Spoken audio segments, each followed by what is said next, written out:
La Regione Veneto stanzia immediatamente 70 milioni per l'emergenza maltempo nel Bellunese. La richiesta arriva dai consiglieri del Partito Democratico durante la discussione sulla manovra di bilancio 2019.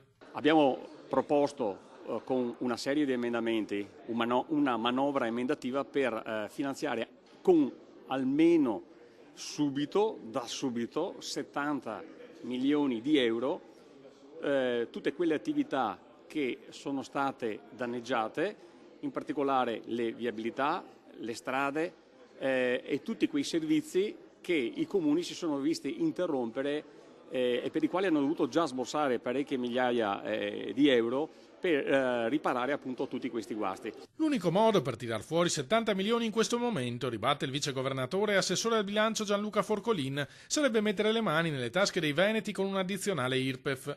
Non abbiamo alcuna intenzione di farlo in un momento in cui il presidente Zaia, in qualità di commissario, sta trattando con l'Europa e con Roma per ottenere i fondi necessari alla ricostruzione. Passerebbe ancora il messaggio che i veneti non solo hanno spazzato le strade, hanno liberato appunto le rocce e le difficoltà che ci sono e che tutti hanno visto, tutto il mondo ha visto in 15 giorni, ma di fatto ci mettono anche i soldi per mettere a posto il mal capitato e quindi il disastro che è capitato in questi nostri territori. L'Europa ci ha chiesto un dossier per il Fondo di solidarietà comunitario, ricorda Forcolin, mentre nella legge di stabilità nazionale vi sono impegni precisi a mettere nero su bianco contributi per il Veneto. Sarebbe assurdo quindi oggi mettere una manovra finanziaria ancora prima di capire quanto potrà l'Europa da una parte e il governo dall'altra darci una mano. Noi contiamo in un piano del commissario e soprattutto pensiamo che i veneti che oggi stanno chiedendo maggiori forme di autonomia non devono essere ulteriormente tassati.